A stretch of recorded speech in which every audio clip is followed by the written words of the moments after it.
direct le dernier grand meeting du PS. Regardez.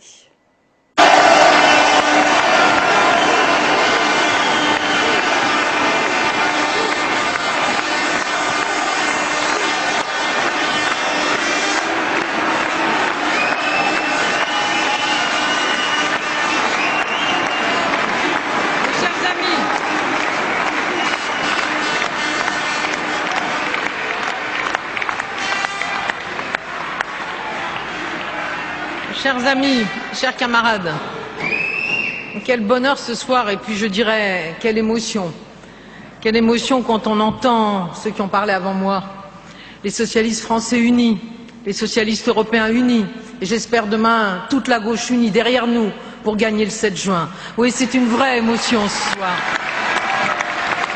Mais ça l'est aussi d'abord parce que vous êtes là nombreux et que dans le fond, mes poules viennent de le dire, on aime le Parti socialiste, j'aime le Parti socialiste, ma famille, surtout vous ici, dans le Nord-Pas-de-Calais, quand on est comme on est ce soir, combatif, engagé, européen, ouvert, tolérant, uni, rassemblé, c'est ça le Parti socialiste, celui que l'on aime. Voilà. Alors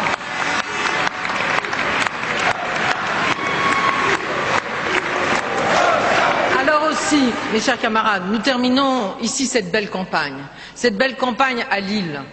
À Lille, c'est tout un symbole pour l'Europe. Bertrand l'a dit dès le départ.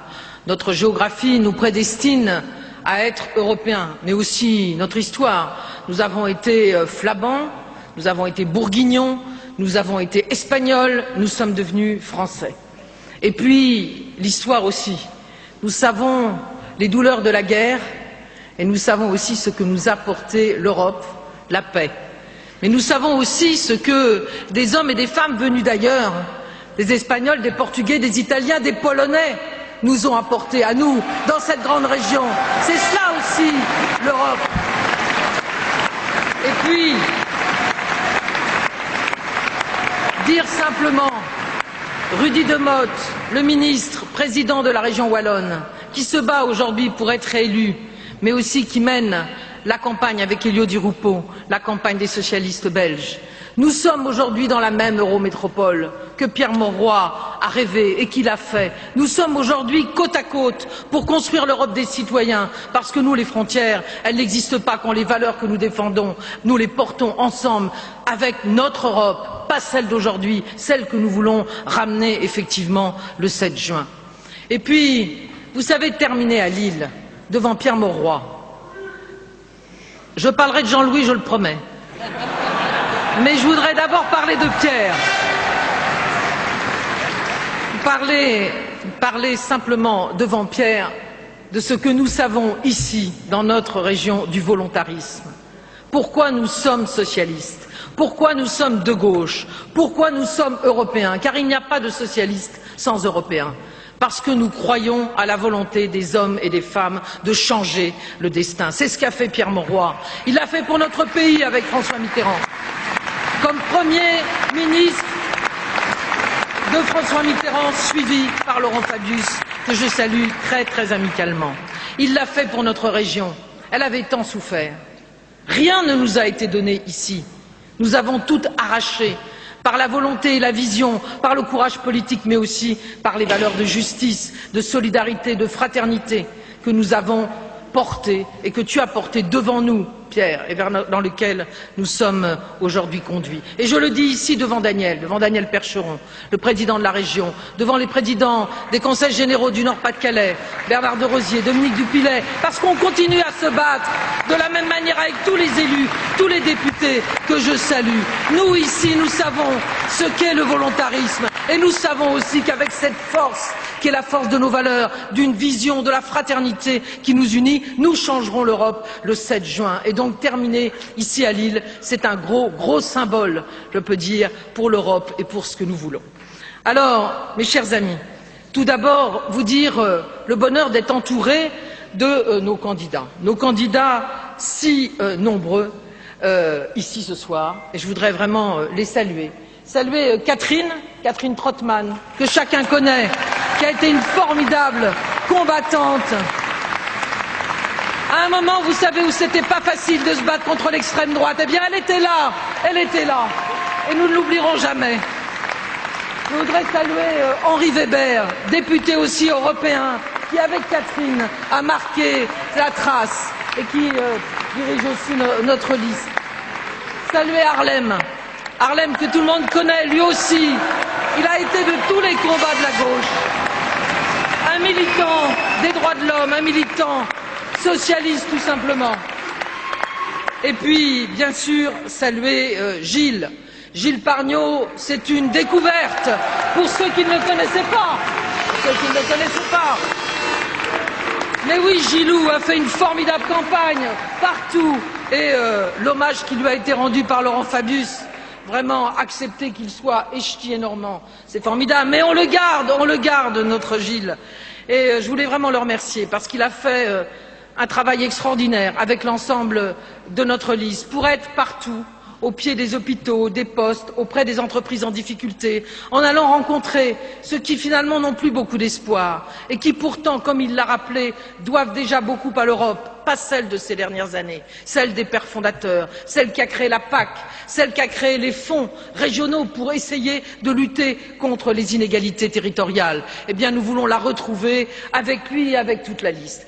Et je voudrais saluer cette grande liste du Nord-Ouest, saluer Estelle Grenier, je le dis simplement, elle vient de chez toi, Laurent.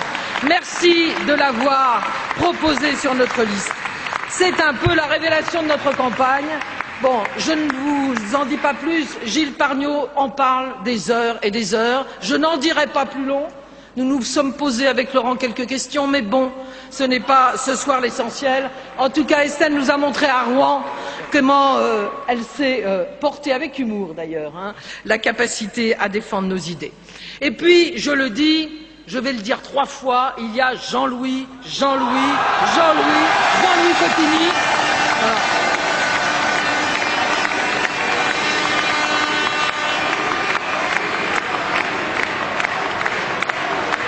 Alors Jean-Louis,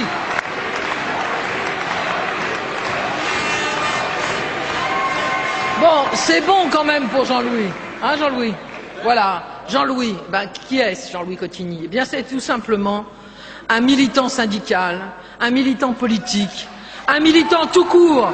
Voilà, on a besoin de lui au Parlement européen, il y était, il a fait un formidable travail, il y sera dimanche soir. Jean-Louis, on est fiers aussi de t'avoir sur sa liste.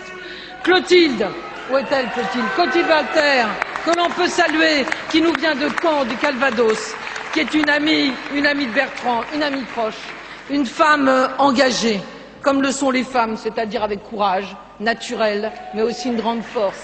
Merci Clotilde et bravo à toi. Et puis, je voudrais saluer très chaleureusement Philippe Cordery. Poul Rasmussen nous l'a prêté, nous l'a donné. Il est sur notre liste.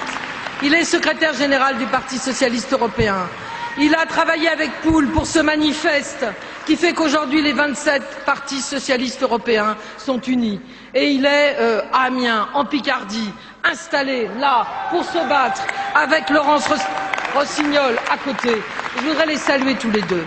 Je voudrais aussi dire à Laurence, qui a suivi depuis le début les conflits qui nous scandalisent, ceux des Continentales, ceux des Goodyear, les Continentales d'ailleurs qui ont bien fait de se battre, puisqu'ils viennent d'obtenir non pas de ne pas être licenciés, mais au moins un certain nombre d'avantages. Eh bien, Laurence me le disait, Philippe aussi, dans le fond, pendant cette campagne, qu'est-ce qu'ils nous ont montré, les salariés de Continental?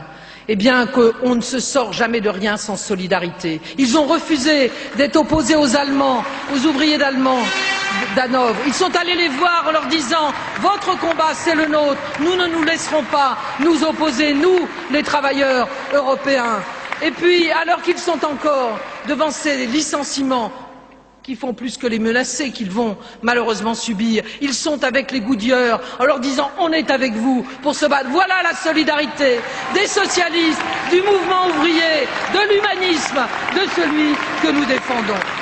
Voilà, et c'est ce que porte Laurence, et ce que porte Philippe. Alors je voudrais citer toute la liste, Laurent, Anne, Arnaud, Delphine, qu'ils sont là, tous les adjoints, si je puis dire, appelons-les ainsi, qui un jour peut-être seront à la place de Gilles, d'Estelle, etc. Voilà, et de Jean-Louis, bien évidemment, lorsqu'il laissera sa place, car ça arrivera un jour, car les socialistes nous préparons la relève, et Jean-Louis aussi. Voilà, et il sera dans la salle et il criera le nom du jeune camarade qui l'aura remplacé, parce qu'il est comme ça, notre Jean-Louis, n'est-ce pas? Voilà, voilà. Alors, ce soir, cette dernière réunion, elle est importante et nous sommes là unis. Bertrand est là. Bertrand, il vient souvent à Lille, pour des tas de raisons, mais notamment parce qu'il aime les gaufres. Je ne ferai pas de publicité, je ne donne pas le nom, chacun les connaît. Mais je crois aussi parce qu'on partage beaucoup de choses et surtout une immense affection. Chacun le sait, Bertrand a montré aussi ce qu'apporte le courage.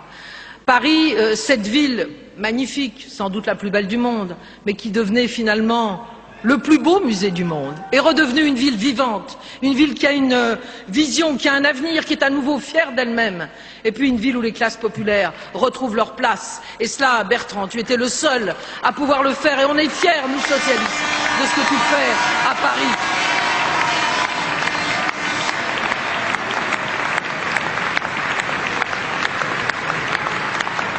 Alors Laurent, ce soir, il n'est pas là uniquement comme le grand leader qu'il est de notre parti, ancien Premier ministre, comme il l'a rappelé de François Mitterrand avec Pierre Mauroy.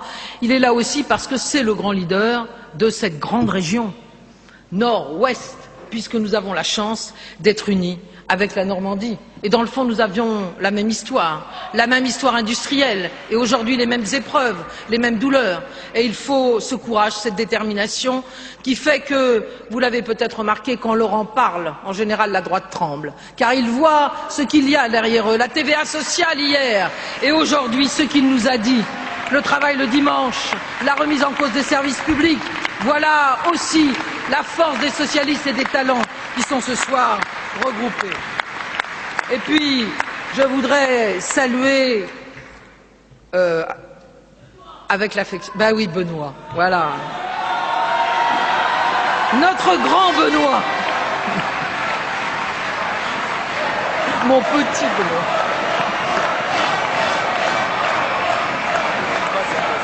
Benoît, qui avec Harlem a fait une formidable campagne à Paris. Benoît qui sera évidemment député européen dimanche soir et qui est non seulement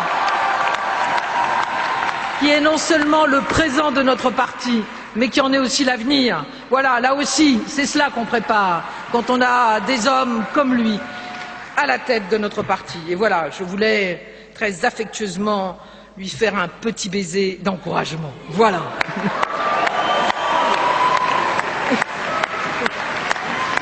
Et puis nous sommes unis avec les Européens. Cela a été dit pendant toute la soirée. Les 27 partis socialistes et sociaux-démocrates européens sont unis. J'ai dit combien Rudy portait en Belgique un combat difficile, mais il nous l'a dit avec force. Et je voudrais ici saluer, j'allais dire une fois de plus, mais ô combien le mérite-t-il, saluer Poul Rasmussen. Vous savez, sans lui, oui, je vais y revenir. Sans lui, nous n'aurions pas ce manifeste. On me dit qu'il n'était pas facile d'unir le Parti socialiste français. C'est pas faux. Nous y sommes arrivés. Mais alors unir les 27 partis socialistes et sociaux-démocrates européens, il fallait un homme, et il n'y en avait qu'un, c'était Poul Rasmussen. Ça aurait pu être une femme, mais en l'occurrence, c'est un homme, c'est Poul Rasmussen. Alors, ta force, Poul.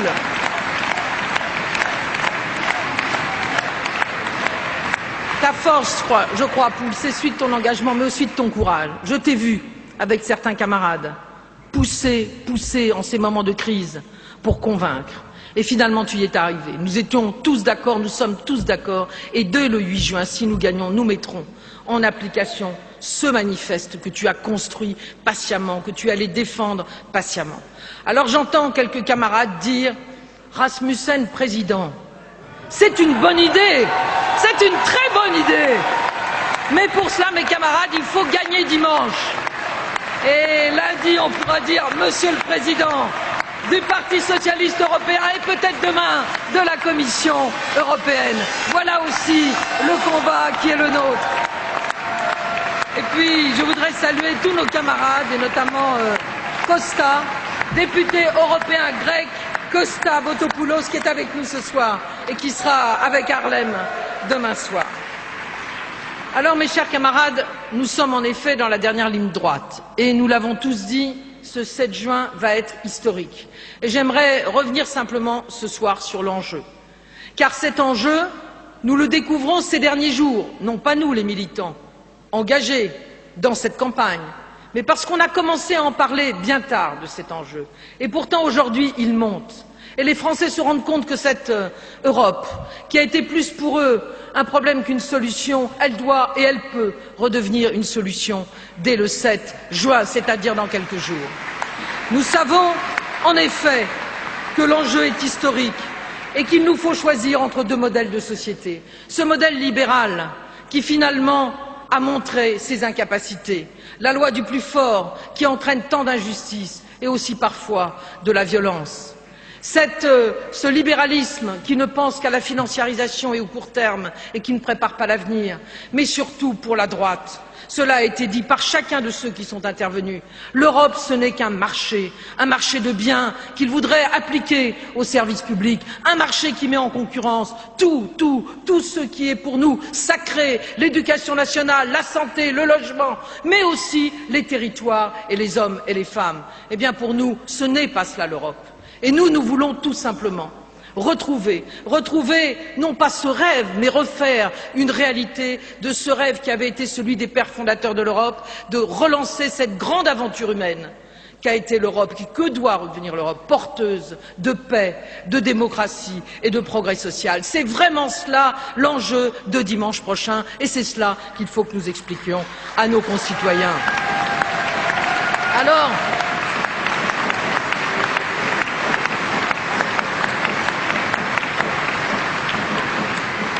Alors ça n'a pas été facile de faire cette campagne, ce n'est toujours pas facile, car nous avons un adversaire qui avance caché dans ses intentions, qui ne veut pas parler d'Europe, qui camoufle en fait ses idées. Ce n'est une nouveauté pour personne de savoir que Nicolas Sarkozy ne veut pas de cette campagne européenne, il ne l'a pas voulu, car il ne voulait pas que l'on parle du bilan de cette Europe libérale. Il ne voulait pas que l'on parle du bilan de cette politique, lui le premier de la classe, qu'il a menée en France et qui a réussi à mener la récession en France avant même que la crise financière n'arrive. Il voulait que l'on parle, mais je crois qu'actuellement il commence à le regretter, que l'on parle de son bilan de président de la Commission européenne. Mais Laurent a dit ce qu'il fallait en dire tout à l'heure, il n'y a rien à en garder, surtout pas le volontarisme, seulement des mots et aucun acte derrière. Mais nous, les Français, nous étions habitués sur ce président du pouvoir d'achat, ce président qui voulait faire de tous les Français des propriétaires, ce président qui voulait être le président des droits de l'homme. Nous savons aujourd'hui où nous en sommes. Il ne voulait pas de cette campagne européenne. Pour cela, mais aussi pour des raisons bien plus lourde, bien plus dure, c'est qu'il ne veut pas nous dire ce qu'il veut faire demain. Il ne veut pas nous dire ce que pourtant tous les leaders libéraux en Europe défendent, eux, parce qu'ils y croient, avec force et avec conviction. Je parlais avec nos camarades dans tous ces meetings que nous avons faits avec nos camarades candidats des autres pays et ils me disaient « Mais Silvio Berlusconi, il défend le programme du Parti populaire européen dans lequel est l'UMP. Mais Angela Merkel, elle est fière d'être libérale, elle le défend. Mais Mario Rajoy, en Espagne, il défend ce libéralisme et cette fin des services publics. Mais David Cameron, en Grande-Bretagne, il défend ce libéralisme qui veut mettre fin à la protection des travailleurs. » Eh bien, nous, aujourd'hui, en France, on ne veut pas en parler. Il ne veut pas en parler. Et pourtant, ce programme, mes camarades, il existe. C'est celui-là. C'est celui du PPE, du Parti populaire européen. Eh bien, il va falloir quand même en dire quelques mots. Il va aussi falloir leur demander pourquoi ils n'assument pas ce qu'ils sont. Pourquoi ils n'assument pas dans cette crise laitière le fait que M. Barnier a fait voter la suppression des quotas laitiers en novembre 2008? Ont-ils honte d'être libéraux? Eh oui, Il n'assume pas la directive sur le temps de travail dont on a parlé tout à l'heure. Bertrand en a parlé, Laurent aussi, qui permettra à certains pays d'aller jusqu'à 65 heures de travail. C'est vrai qu'ils ont un petit problème avec la durée du travail, nous le savons. Il n'assume pas non plus, et pourtant, ça peut paraître moins grave, même si c'est un vrai symbole de la dérégulation, ceux qui vont voter sur le vin rosé, vous savez, cette idiotie qui vise à mélanger le vin blanc et le vin rouge pour faire du vin rosé et qui gêne tout le sud de la France. Eh bien, ils l'ont voulu et ils l'ont voté en janvier 2009. Je ne parle là que des quelques exemples récents. Il n'assume pas non plus la libéralisation du chemin de fer, qui pourtant demain, nous le savons, ne pourra plus aller dans tous les territoires ruraux, n'ira plus dans nos quartiers. Il n'assume pas non plus la libéralisation de la poste, qui demain fera qu'on est obligé d'aller chercher son courrier au bureau de poste, que le prix du timbre ne sera pas partout le même et que la poste, la banque de ceux qui n'ont pas de poste, eh bien, ne pourra plus être auprès de chez eux. Ils n'assument rien de ce qu'ils défendent en Europe et de ce qu'ils font en France. Voilà la vérité aujourd'hui. Alors,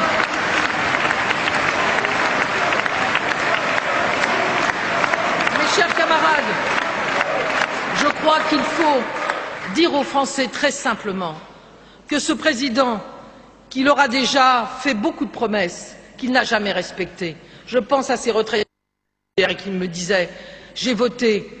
Nicolas Sarkozy, mon mari aussi, il nous avait promis une revalorisation des retraites. Nous sommes inquiets. Ils peuvent être inquiets. Monsieur Fillon vient de dire qu'il va falloir faire voter une deuxième réforme des retraites. Vous savez, réforme chez eux, ça veut dire régression. Il va falloir qu'on commence à l'apprendre. Directive pour nous, au niveau européen, ça veut dire progrès social. Pour eux, ça veut dire dérégression, suppression des protections collectives. Il va falloir savoir aujourd'hui ce qu'il faut mettre dans le vocabulaire sarkozyste. Des mots doux, une réalité dure, toujours les mêmes qui trinquent, toujours les mêmes, ses amis qui ont des avantages. Voilà ce à quoi nous voulons mettre fin en Europe et en France le 7 juin.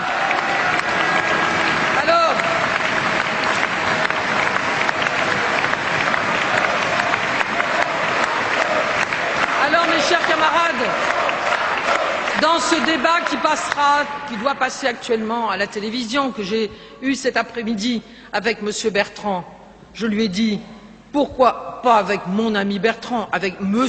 Bertrand, Xavier de son prénom. Je lui ai dit, mais alors, pourquoi ne dites-vous pas aux Français que la directive de privatisation des services est prête, et notamment celle touchant la santé publique, c'est page 3 du programme du PPE. Pourquoi ne dites-vous pas aux Français, c'est page 24 du programme du PPE, que vous voulez une organisation du travail plus flexible? Et encore que, comme vous êtes impatients, vous leur avez un peu dit en déposant la loi sur le travail le dimanche qui sera votée en juillet, ou en laissant faire M. Lefebvre qui veut maintenant faire travailler ceux qui sont malades et les femmes enceintes. Voilà ce qu'ils veulent faire demain. Voilà. Et quant à M. Lefebvre, vous le savez, hein, M. Lefebvre, M. Sarkozy, si vous voulez savoir ce que pense Sarkozy tout bas, écoutez ce que dit tout haut M. Lefebvre, qui n'a peut-être pas la même habileté. Hein. Quand vous voulez savoir ce qu'il pense, écoutez-le et vous verrez. Et puis, je lui dis, vous nous dites qu'il faut déréglementer le temps de travail, là-dedans, qui le sait? Et puis, il y a une formule extraordinaire dans ce projet, c'est excusez-moi, hein, mais je crois qu'il a réussi à convaincre les libéraux européens. Il faut travailler plus pour gagner plus, c'est dedans. Mais alors, ils englobent pas seulement les salariés qui ont compris ce que ça voulait dire en France. Il faudrait qu'ils le disent aux autres. Mais ils englobent aussi les retraités. Qu'est-ce que ça veut dire travailler plus pour les retraités? La retraite à 70 ans, la retraite à 75 ans, qu'ils nous le disent aujourd'hui, avant le vote de dimanche, qu'ils aient le courage de dire ce qu'ils vont défendre avec le Parti populaire européen.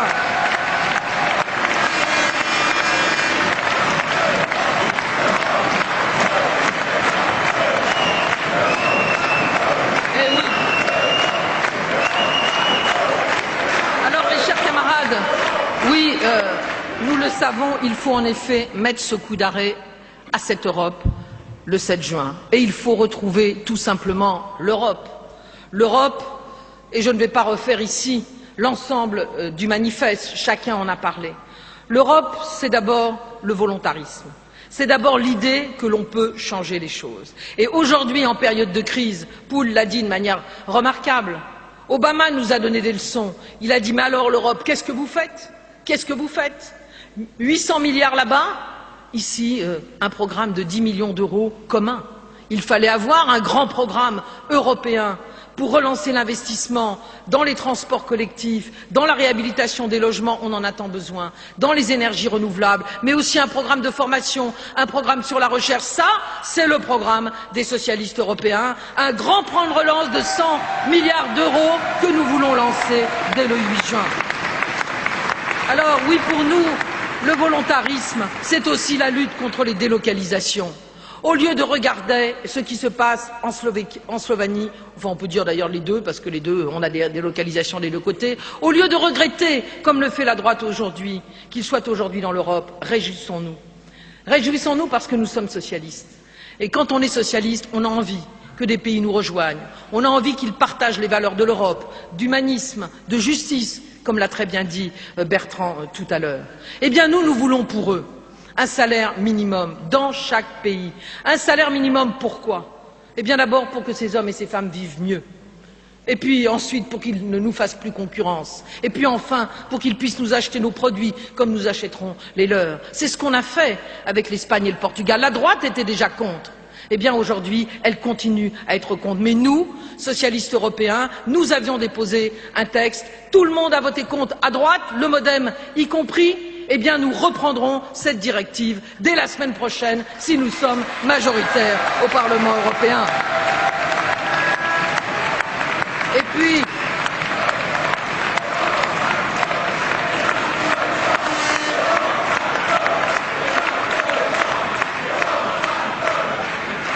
puis, nous irons vers une harmonisation sociale et fiscale qui est le seul moyen, effectivement, non seulement de lutter contre les délocalisations, mais aussi de renforcer la compétitivité de l'Europe.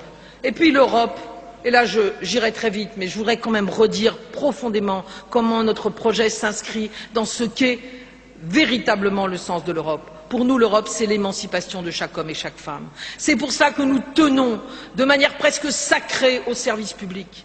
Si on ne donne pas la chance à chacun d'avoir accès à l'école, d'avoir accès à l'université, d'avoir accès à la formation tout au long de la vie, si on ne donne pas à chacun, et on le sait ici, Gilles, dans notre région, en matière de santé, si on ne donne pas la chance à chacun d'avoir un logement, d'avoir accès à la culture, nous savons qu'il n'y a pas d'avenir pour ces hommes et pour ces femmes. L'Europe veut émanciper chaque homme et chaque femme. Elle veut développer chaque territoire. C'est pourquoi nous nous battrons contre la privatisation des chemins de fer, contre la privatisation d'EDF et de la Poste, parce que c'est le développement de nos territoires qui est derrière cela.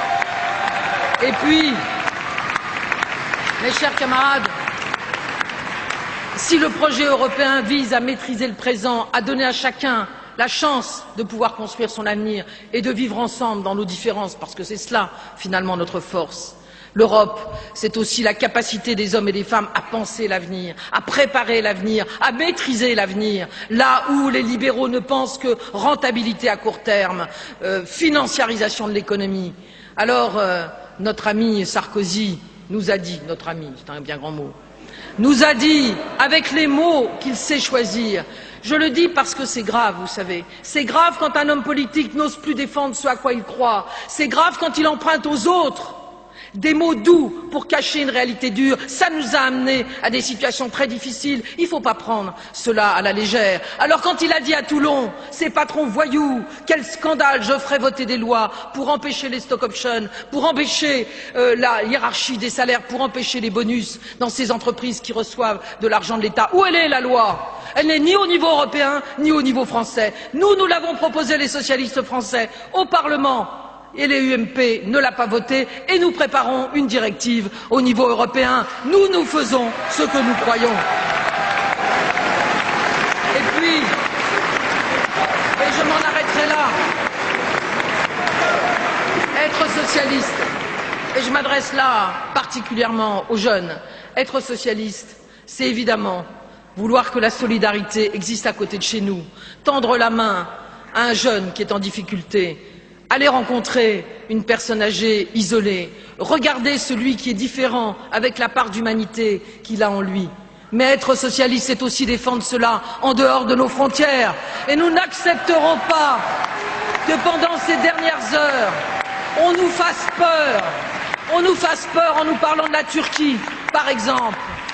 Eh bien, moi je le dis très simplement, comme je l'ai dit tout à l'heure à Xavier Bertrand. D'abord, le président de la République est gonflé. Il était président de l'Europe, il a continué et ouvert 2 champs de négociation avec la Turquie. Nous disons, nous socialistes, cet engagement a été lancé. La Turquie doit remplir 35 obligations sur les droits de l'homme, sur la reconnaissance de Chypre, du génocide arménien, du droit des minorités, du droit des femmes, etc., etc. Laissons faire ce mouvement. Dans 10 ou 15 ans, on verra où ils en sont et alors se posera la question. Eh bien, si la Turquie, pays laïque, composé de musulmans, effectivement, mais n'avons-nous pas récemment, avec grand plaisir, accueilli dans la République française un département qui est composé à 90% de musulmans? Eh bien, si la Turquie arrive finalement à défendre les mêmes valeurs que nous, si la Turquie, dont je rappelle qu'elle était mère fondatrice du Conseil de l'Europe avec 5 pays européens, si la Turquie, qui est déjà dans le championnat européen de football, dans l'Eurovision, à qui on nous dit qu'elle n'est pas dans l'Europe, si elle fait tout cela, quel bonheur de l'accueillir chez nous, mais nous n'en sommes pas là, alors n'en parlons pas. Eh bien, je le dis très simplement, s'il s'agit aujourd'hui, avec la sécurité dont on a dit ce qu'on avait à en dire, mais aujourd'hui avec la Turquie, de jeter un regard de mépris vers une population sous prétexte qu'elle est musulmane, parce qu'il faut dire les choses telles qu'elles sont, nous ne laisserons pas faire. Je préfère Obama qui va en Égypte pour dire je regrette ce qu'a fait Bush, cette opposition entre l'Occident et l'Orient. Je veux une alliance entre les civilisations. Je veux apprendre de chacun ce qu'il a apporté à notre civilisation commune, qui est celle de l'universel. Voilà ce que j'aimerais que nous fassions avec la Turquie et avec d'autres pays.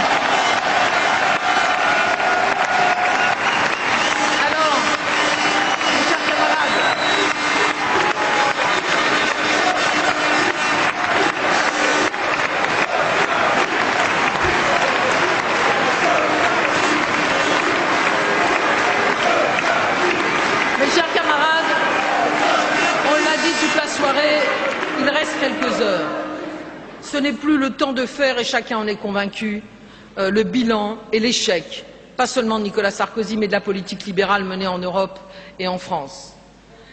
Il y a un risque, c'est que dimanche, Nicolas Sarkozy réalise un score qui soit la moitié de ce qu'il a fait au présidentiel, et on ne pourra pas dire que ça sera une victoire. Il peut arriver dimanche que 70% au moins des Français refusent ce modèle libéral injuste et aujourd'hui, tout le monde le sait, inefficace, mais parce que nous n'aurons pas su réunir les voix de la gauche, mais aussi les démocrates et les humanistes, eh bien que nous n'arrivions pas à envoyer au Parlement européen ce qu'attend Poul Rasmussen pour renverser la majorité de ce Parlement européen. C'est cela qu'il faut éviter dimanche. Alors,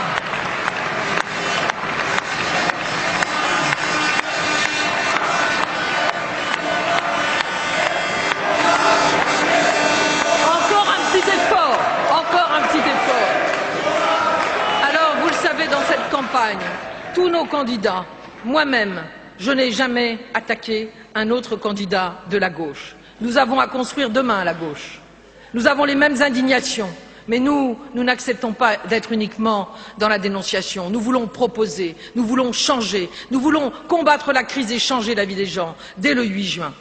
Mais je voudrais quand même dire ce soir que le seul parti qui est à même de renverser effectivement la majorité au Parlement européen, et Poul Rasmussen l'a dit, c'est nous, ce sont nous, les socialistes. Monsieur Bayrou,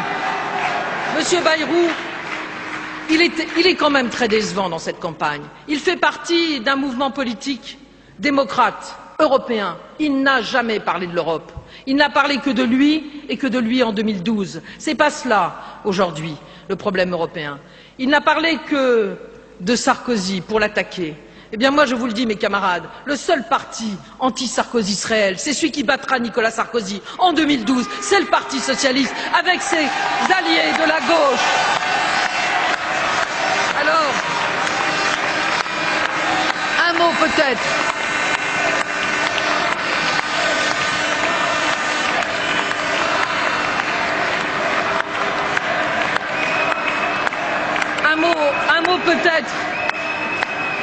peut-être pour dire une dernière fois que toutes les listes qui font moins de 8 à 10%, cela dépend des régions, n'auront aucun député européen. En 2004, mes camarades, 3 700 000 voix sont allées nulle part, car elles sont allées sur des listes qui n'ont envoyé aucun député au Parlement européen. C'est la raison pour laquelle il faut voter efficace parce que nous avons un projet à 27, mais efficace aussi parce que nous pouvons renverser les choses. Je voudrais dire un mot sur Danny Cohn-Bendit. On l'aime bien à gauche parce que c'est un homme assez sympathique, il faut bien le dire. Mais aujourd'hui, moi, je ne sais plus très bien où il est, je le dis très simplement. Il est avec José Bové, qui est un antilibéral tout craint. Alors pourquoi Cohn-Bendit a-t-il voté la libéralisation des chemins de fer? Pourquoi a-t-il dit encore hier qu'il voulait faire sauter le monopole d'EDF? Je ne comprends pas. Je ne comprends pas, je lui ai d'ailleurs dit. Hier, il était avec François Bayrou, ils voulaient conduire leur avenir ensemble. Aujourd'hui, il semble que ce n'est plus le cas. Et à cet égard, je voudrais dire simplement qu'il nous reste quelques heures et que l'enjeu de l'Europe est tellement important que nous devons avoir une campagne digne jusqu'au bout. Nous n'avons qu'un seul adversaire, l'UMP, et nous voulons envoyer au Parlement européen des hommes et des femmes qui ne crient pas contre telle ou telle personne, mais qui défendent des valeurs, car notre combat est beaucoup plus important que ces querelles qui ne sont pas à la hauteur de l'enjeu. Nous voulons défendre les services publics, nous voulons des salaires minima, nous voulons relancer l'économie européenne et les emplois, nous voulons interdire, empêcher les licenciements boursiers. Voilà ce que nous défendrons jusqu'au bout contre un adversaire qui se cache, qui se camoufle et qui prépare des mauvais coups, mais il faut les débusquer jusqu'au dernier jour parce que demain risque d'être extrêmement lourd. Alors mes chers camarades, je vais dire très simplement les choses comme je les pense. Après cette crise dont nous ne connaissons pas encore la profondeur, eh bien je crois que le siècle dans lequel nous vivons n'a pas encore écrit son histoire. Et il donne un rendez-vous à l'Europe. Ce rendez-vous, c'est le rendez-vous du 7 juin. L'Europe doit retrouver le combat ouvrier, doit retrouver l'humanisme des philosophes du XVIIIe siècle. Nous qui croyons à la raison et qui ne nous adressons pas à la moelle épinière des Français pour leur faire peur. Nous qui croyons que les hommes et les femmes sont maîtres de leur destin et peuvent changer les choses. Nous savons que nous avons un rendez-vous historique. Nous pouvons effectivement porter en Europe le nouvel âge de l'humanité, un nouveau modèle pour la planète, un modèle juste, parce que c'est cela qu'attendent aujourd'hui les Français, les Européens et j'allais dire le monde dans d'autres rapports entre le Nord et le Sud. Eh bien, ce modèle, ce nouveau modèle, ce destin, mes chers camarades, vous en êtes convaincus comme moi, il faut en convaincre les Français, il ne peut venir que de la gauche. Et il n'y aura pas de gauche forte. Et il n'y aura pas de gauche efficace au Parlement européen sans un parti socialiste fort. C'est pourquoi il nous faut effectivement être au rendez-vous de cette histoire. Voilà.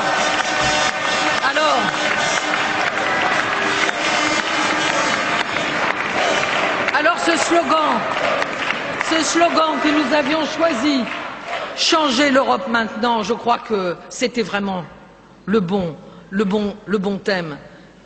Disons-le simplement, à partir de dimanche, ou bien l'espoir pourra revenir, ou bien l'Europe pourra encore dire qu'elle envoie au monde un message d'humanisme, ou bien nous reviendrons dans la main invisible du marché, les hommes et les femmes baisseront les bras et ne voudront plus prendre leur destin en main. Ça, c'est l'inverse de la gauche, c'est l'inverse du socialisme. Alors, mes chers camarades, encore un petit effort.